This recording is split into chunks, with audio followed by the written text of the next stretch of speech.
नमस्कार दोस्तों, स्वागत है आप सभी लोगों का। आज की 10 अगस्त की दी हिंदू को एनालिसिस करते हैं। उससे पहले देखिए, यूपीएससी का सिलेबस बहुत वास्ट होता है और सबसे बड़ी चिंता और जो चैलेंज होता है यूपीएससी में यही होता है कि उसमें डेडिकेशन के साथ कंसिस्टेंसी बनी रहे। और सारा सिलेबस करना अपने आप में एक बहुत बड़ा टास्क होता है। उसको बनाए रखना, संभाल के रखना, यानी कि याद रखना भी बहुत बड़ा टास्क होता है। तो इसीलिए मैं आपसे कहता हूँ कि आप करंट में बहुत ज़्यादा परेशान मत होइए। डेली करंट को 20 से 25 मिनट सुनिए, उसको समझिए, उसको स्टैटिक से जोड़िए, ठीक। उसके अलावा एक मैगजीन, जो भी अच्छी मार्केट में मैगजीन हो, उसको फॉलो करिए। बस उसी को मल्टीपल टाइम रिवीजन करिए।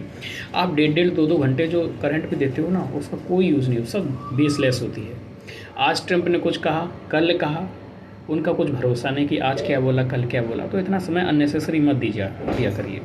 और मैं यहाँ पे 15 से 20 मिनट में, ज़्यादा से ज़्यादा कभी कभी 25 मिनट होगा, उससे ज़्यादा नहीं होगा, सारी करंट जो मेनली 5 से 6 खबरें होती हैं उन सबको करवाता हूँ, सारे डायमेंशन करवाता हूँ। अगर आप एक सीरियस कैंडिडेट हैं तो आपको वो बात समझ में ज़रूर आ जाएगी।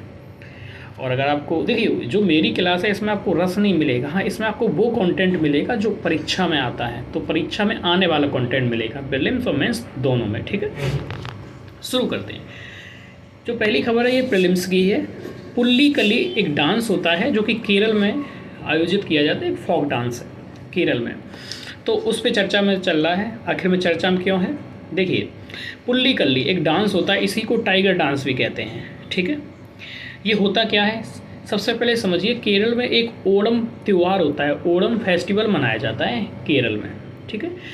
एक्चुअली केरल में जब फसल कटाई का समय चल रहा होता है तो उस समय ये ओणम फेस्टिवल मनाया जाता है। और इसी फेस्टिवल के चौथे दिन पर ये पुल्ली कल्ली जो डांस होता है, जिसे टाइगर डांस भी कहते हैं, ये आयोजित किया जाता है, सेलिब्रेट किया जाता है।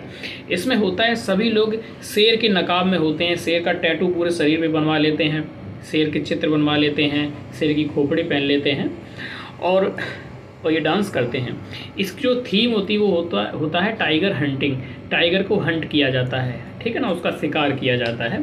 तो इसमें नेचर और कल्चर है, इसका एक बेहतर सामंजस्य दिखाया जाता है, ठीक है। इसका ऐतिहासिक आधार देखने की बात करेंगे तो ऐतिहासिक आधार महाराजा वहाँ के एक थे, महाराजा रामा वर्मा साक्तन थे। इन्होंने इसकी शुरुआत की थी, तब से लेकर अभी तक मनाया जाता है। ये इसके बारे में इतना ही इम्पोर्टेंट है। अब ओणम के बारे में थोड़ी बहुत चीज़ें जान लेते हैं। ओणम क्या है? ओणम फसलों की कटाई के दौरान केरल में मनाया जाने वाला बहुत लोकप्रिय त्यौहार है। ये 10 दिनों तक मनाया जाता है। पहले दिन जो मनाया जाता है उसको कहते हैं अथम कहते हैं, और जो 10वें दिन मनाया जाता है उसे कहते हैं थिरुनम, वहाँ की मलयालम भाषा है। पहले दिन अथम, 10वें दिन थिरुनम के रूप में मनाया जाता है। और जो चौथा दिन होता है उसे टाइगर डांस या पुल्ली कल्ली डांस के रूप में मनाया जाता है। क्लियर? ये जो ओणम डांस है, ये किंग महाबली वहाँ पे हुआ करते थे, उसके सम्मान में, उनके गौरव में इनको आयोजित किया जाता है, किंग महाबली के सम्मान में। ये सारे पॉइंट देखिए। इसके साथ ही साथ जो ओणम जब 10 दिनों का त्यौहार होता है, इस दरमियान कुछ चीज़ें और भी आयोजित की जाती हैं, उनको भी सुन लीजिए। जैसे कि पुल्लीकल्ली एक है, टाइगर डांस, ये तो मनाया ही जाता है। एक होता है वल्लम कल्ली क्या होती? यह एक प्रकार की बोट रेस होती है। बोट रेस एक सांप के आकार की लंबी लंबी बोट होती हैं, नाव होती हैं, उनकी रेसिंग होती है। तो सांप के आकार की होती है, इसीलिए इसको स्नेक बोट रेसिंग कहते हैं। और ये स्नेक बोट रेसिंग की कहाँ पे जाती है? तो वहाँ पे एक बहुत ही सांस्कृतिक और प्रसिद्ध नदी है, उसका नाम है पंबा नदी। तो पंबा नदी में स्नेक बोट रेस की जाती है, उसी को कहते हैं वल्लम कली, ठीक है। तो ये भी मनाया जाता है ओणम के दौरान। एक चीज़ और है, उसका नाम है काईकोटी कली और थम्बी थुल्लल। ये एक प्रकार के डांस ही हैं, लेकिन ये पुरुषों के माध्यम से नहीं किए जाते हैं डांस, ये महिलाएं डांस करती हैं। कौन कौन नाम है? काईकोटी कल्ली और थुम्बी थुल्लल, ठीक है। ये मलयालम के नाम है, आप याद कर लेना, ये इम्पॉर्टेंट है। आप देखते हैं कि शास्त्रीय डांस है, इनसे क्वेश्चन पूछ लिया जाता है। हाल ही में चर्चा में ये, जैसे कि एक क्वेश्चन 21 में आया तो हो हल्बी कुई ये क्या है ना, जनजातीय भाषाएं, तो ऐसे क्वेश्चन पूछ लेता है, फिर प्रॉब्लम हो जाती है। अभी थीमी को लेकर पूछ ले, उसका ऐतिहासिक आधार पूछ ले, बल्लम कल्ली क्या है पूछ ले, तो ये चीज़ें अचानक से लगता है कि ये क्वेश्चन कहाँ से आ गया, तो ये क्वेश्चन यहाँ से आते हैं। तो देखा ना, कुछ रस नहीं आपको मिला होगा, लेकिन हाँ आपको कंटेंट मिला जो एग्जाम में आएगा, सीधी बात। अगली खबर है हिल्सा मछली को लेकर। अब आप कहोगे ये मछली इसलिए क्या बात कर रहे हो, इस समय वो समय चल रहा है। देखिए बंगाल में देखो त्योहारों का दौर शुरू हो गया है। जो बंगाल हमारा पश्चिम बंगाल जो राज्य है, ममता बनर्जी वहाँ की काफ़ी लंबे समय से सीएम है, मुख्यमंत्री है, ठीक है। तो इस समय जो वहाँ पे त्यौहार होते हैं तो वहाँ पे मछली का जो उपभोग है, कंजम्पशन है, बहुत ज़्यादा बढ़ जाता है।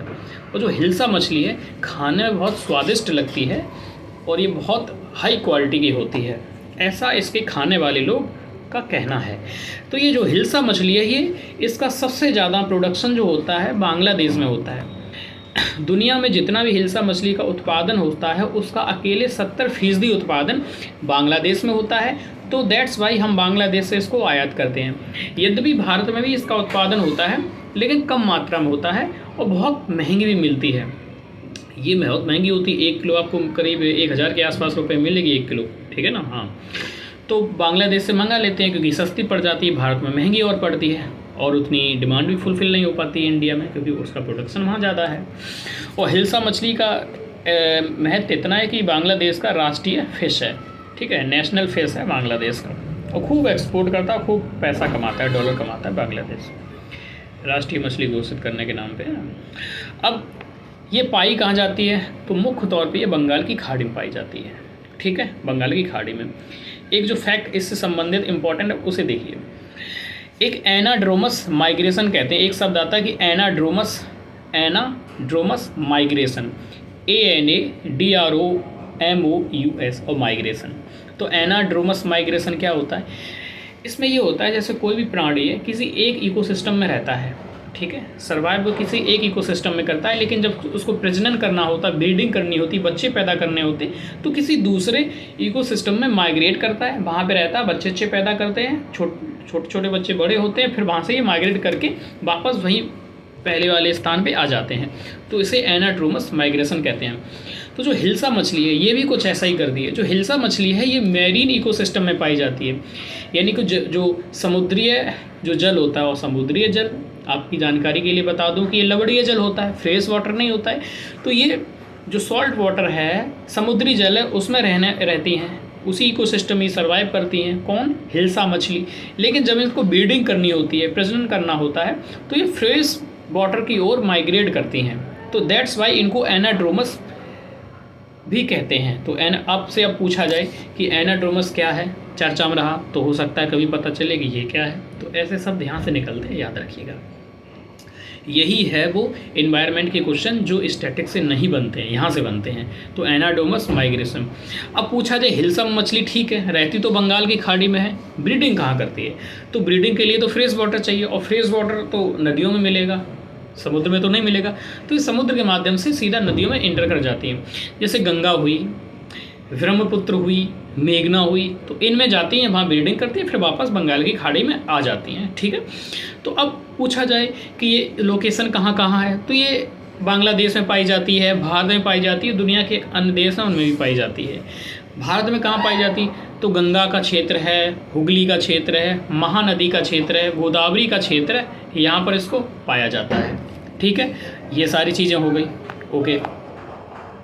इसके अलावा और भी चीज़ें जो इम्पोर्टेंट हैं वो ये है IUCN स्टेटस क्या है इसका। तो इसका IUCN स्टेटस लीस्ट कंसर्न है।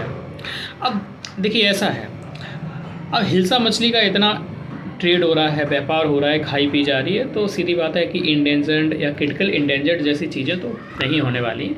तो IUCN स्टेटस लीस्ट कंसर्न, बहुत कम चिंता है नहीं खास में। चिंता होती तो खाते ही क्यों इनको, है ना। तो खूब धूमधाम से ये लोग खाते हैं, बहरहाल ठीक है, ओके। दूसरी खबर ये हो गई। तीसरी खबर है मैटरनल मोर्टेलिटी रेट को लेकर। मैटरनल मोर्टेलिटी रेट MMR, ये क्या होता है?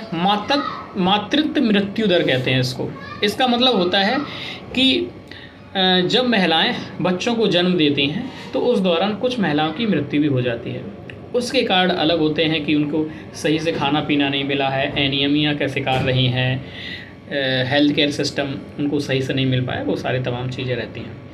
तो जब इसमें कहा जा, इसका मतलब होता है एमएमआर का कि 1 लाख महिलाएं जो जीवित बच्चों को जन्म देती हैं उनमें से जितनी की मृत्यु हो जाती है उसे एमएमआर कहते हैं, मैटरनल मोर्टेलिटी रेट। ठीक है ना, यानी कि जीवित बच्चों को जन्म देने में 1 लाख महिलाओं में कितनी मर जाती हैं। ठीक है, इसे कहते हैं। करंट का क्या इशू है, देखो यहाँ पे करंट इंपॉर्टेंट नहीं है, इंपॉर्टेंट जो है वो बता देंगे। करंट में ये कहा गया, केरल अभी चर्चे में, केरल का एमएमआर जो था 18 था, अभी बढ़ के 30 हो गया, यानी कि 12 अंकों की बढ़ोतरी हुई है। तो ये अपने आप में चिंता का विषय है, क्योंकि केरल का एमएमआर तो बहुत कम था, क्योंकि वहाँ पे उसने केरल 2 मॉडल हमारे यहाँ स्टडी किए जाते, एक गुजरात का मॉडल, एक केरल का। जब भी बात आती है इंडस्ट्री की डेवलपमेंट की तो हम बात करते हैं गुजरात मॉडल की, जब भी बात आती है सोशल वेलफेयर की और सोशल सर्विसेज की तो केरल की बात करते हैं। बाकी एजुकेशन है, हेल्थ है, ये है बुनियादी चीज़ें बहुत अच्छी हैं, तो ये बातें आती हैं। तो ये अपने आप में चिंता का विषय है। अब उतना देख लिया कि केरल में क्या हुआ, अब देखते हैं कि भारत में क्या इशू है, भारत में क्या लेवल है।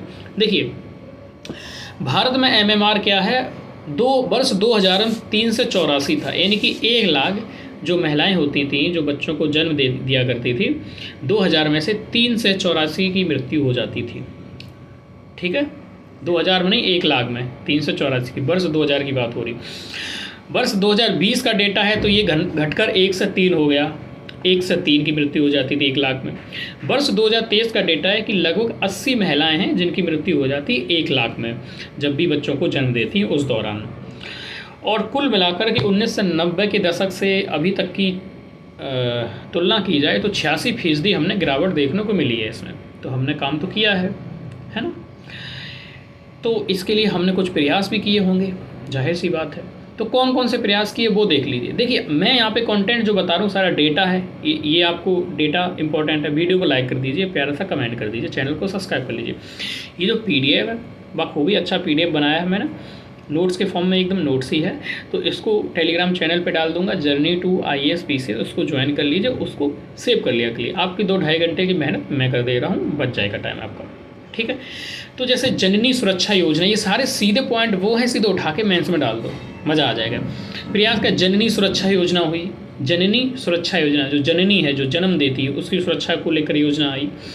दूसरी है प्रधानमंत्री सुरक्षित मातृत्व अभियान, प्रधानमंत्री सुरक्षित मातृत्व अभियान।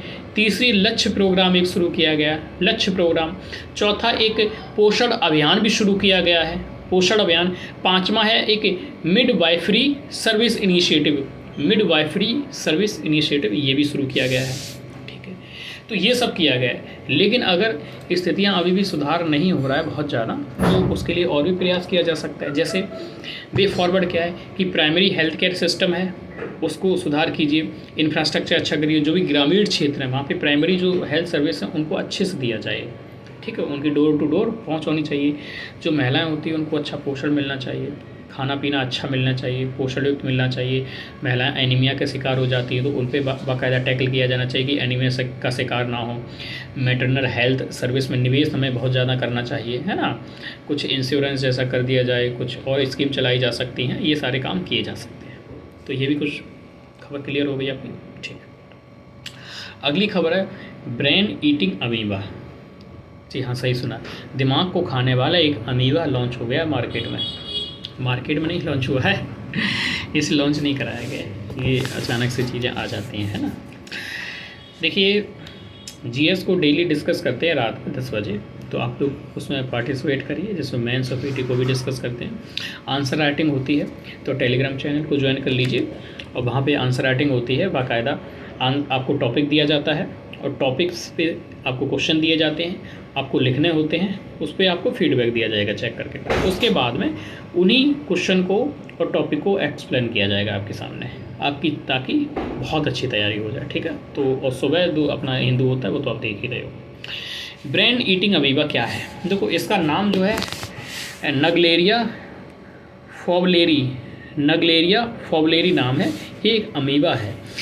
देखिए ये अमीबा क्या करता है, ये जो स्विमिंग लोग करने जाते हैं, जो तालाब होते हैं, कुछ ऐसा तालाब है जो गरम गरम पानी है या फिर थोड़ा थोड़ा गर्म रहता है पानी इकोसिस्टम में, या फिर ऐसा है कि जहाँ की साफ़ सफाई प्रॉपर ठीक तरीके से नहीं हुई है, तो वहाँ पर ये पाए जाते हैं।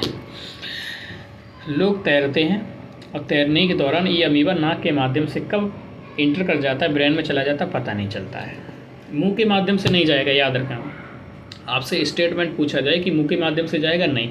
मुंह के माध्यम से जाएगा, पेट में चला जाएगा, डाइजेस्ट हो जाएगा, कोई नहीं, क्योंकि HCl होता है, यहाँ पे HCl निकलेगा, ठीक है, वो छोड़ो, खैर यहाँ पे तो वो होता है लाइसोसोम, वो नहीं, वो मार देगा, वो नहीं मारेगा तो HCl होगा पेट में, वो मार देगा।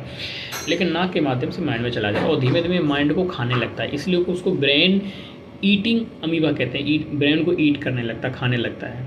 इसके लक्षण 9 से 10 दिनों में दिखना आरंभ हो जाते हैं। लक्षणों में आपको दिखता है कि सिर दर्द हो रहा है, गला सूज गया है, यहाँ पे मतलब आवाज़ ठीक से नहीं निकल रही है, नाक बंद हो जाती है बिल्कुल, गर्दन में दर्द रहता है पूरी, व्यक्ति कोमा में तक जा सकता है। और पता है आपको इसका जो मृत्यु दर का जो रेट है वो कितना है?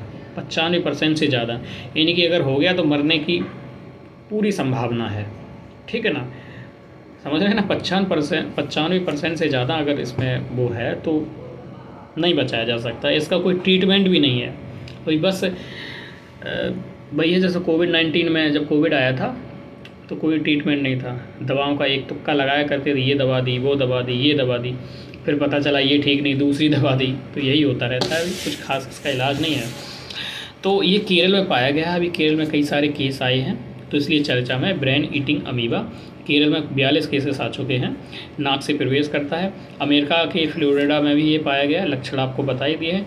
तो करना क्या होगा, जो स्विमिंग पूल होते हैं उनकी साफ़ सफाई करनी होगी, जो गंदे हैं उनमें ना नहाओ भैया आप लोग, और गर्म पानी है कहीं स्विमिंग पूल में थोड़ा बहुत भी उसको अवॉइड करो, मत उसमें नहाओ, मत स्विमिंग करो, पता चलो स्विमिंग करते करते वो चला जाए आपकी नाक में, है ना।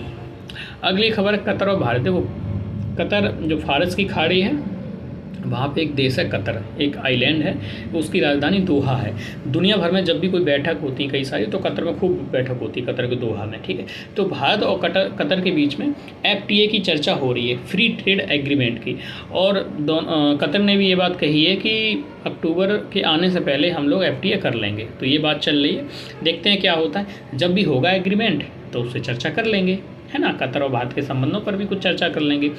अभी तो FTA का मतलब ये होता फ्री ट्रेड एग्रीमेंट। जब भी ये दो देशों के बीच में हो जाता तो व्यापार में सहूलियत हो जाती है, टैरिफ नहीं लगा जाते हैं, तो एक्सपोर्ट इंपोर्ट खूब बढ़ जाता है, द्विपक्षीय व्यापार है उसमें इजाफा होता है, वृद्धि हो जाती है, क्योंकि वस्तु एवं सेवा पे टैरिफ नहीं लगता है तो वो महंगी नहीं होती हैं, तो मार्केट में प्रतिस्पर्धी बनी रहती हैं, ठीक है।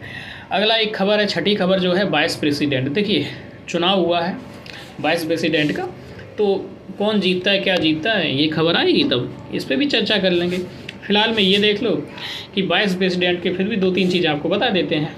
वाइस प्रेसिडेंट जो होता है उपराष्ट्रपति, इसका अपना कोई काम नहीं होता। ये पद जो लिया गया है अमेरिका से लिया गया है पहली बार, इसका अपना कोई काम नहीं होता है, ये देखने भले की चीज़ होती है, ठीक है ना। ये राज्यसभा के पदेन सभापति के रूम में काम करता है और उसी रूम में इनको वेतन और भत्ते भी दिए जाते हैं, ठीक है, ओके। राष्ट्रपति की जब मृत्यु हो जाती है या फिर त्याग पत्र दे दें या फिर सक्षम ना रहें काम करने में, तो उनकी जगह पे ये काम करते हैं और उस दौरान इनको सारी वेतन भत्ते सुख सुविधाएं सब वही मिलती हैं जो राष्ट्रपति के रूप में मिलती हैं एक राष्ट्रपति को, ठीक है। ये हो गया। इनका चुनाव में कौन कौन लोग भाग लेते हैं, तो ध्यान रखना इनके चुनाव में संसद के दोनों सदनों के सभी सदस्य भाग लेते हैं, यानी कि राज्यसभा के सभी सदस्य, लोकसभा के सभी सदस्य भाग लेंगे चुनाव में। विधानसभा के सदस्य भाग नहीं लेते हैं, ना ही यूटी के जो विधानसभा है उनके भाग लेते हैं। संसद के दोनों सदनों के सभी सदस्य भाग लेते हैं, ये इलेक्टोरल जो बनता है। और एक है वाइस प्रेसिडेंट, और प्रेसिडेंट से कोई चुनाव से में डिस्प्यूट पैदा हो जाए तो ये विवाद सुलझाने का काम सीधा सुप्रीम कोर्ट करता है। आर्टिकल 70 के तहत सुप्रीम कोर्ट सुनवाई करता है केवल, ठीक है, ओके। 5 वर्ष का कार्यकाल होता है, बता ही दे रहा हूँ थोड़ा बहुत। 5 वर्ष का कार्यकाल होता है, उससे पहले इस्तीफा दे सकते हैं, किसको, राष्ट्रपति को, राष्ट्रपति शपथ दिलवाते हैं, ये भी है। इनको हटाने की प्रोसीजर क्या है, इनको हटाने की प्रोसीजर कोई खास नहीं है। एक प्रस्ताव होता है जो राज्यसभा में जिसकी पहल की जाएगी, यानी कि सबसे पहले प्रस्ताव को इनको हटाने के लिए राज्यसभा में लाया जाएगा। राज्यसभा उसको वास्तविक बहुमत से पारित कर देगी, यानी कि इफेक्टिव मेजॉरिटी से पारित कर देगी। उसके बाद लोकसभा में जाएगा, लोकसभा उसको सिंपल मेजॉरिटी, साधारण बहुमत से पास कर देगा और ये हट जाएंगे। 14 दिन पहले इनको सूचना देनी होगी ऐसे प्रस्ताव लाने से पहले, ठीक है। ये है, अब कौन चुने जाते हैं देखते हैं, ठीक है। और ठीक है, कोई नहीं, देखते हैं क्या होता है। तो वीडियो पसंद आया तो वीडियो लाइक कर दीजिए, चैनल को सब्सक्राइब कर लीजिए, प्यारा सा कमेंट करिए, फीडबैक बताइए कि कैसा लगा वीडियो। तो ये सारा कंटेंट में जो मैं बताता हूँ सारा इम्पॉर्टेंट है। इसमें हो सकता है आपको रस ना आए, लेकिन अगर आप सीरियस कैंडिडेट हैं तो सच मानिए आपको रस आएगा, क्योंकि खैर बाकी बातें आप खुद सोचिए, ठीक है। आपको भी तो अपने डायमेंशन क्लियर करना है ना, ठीक।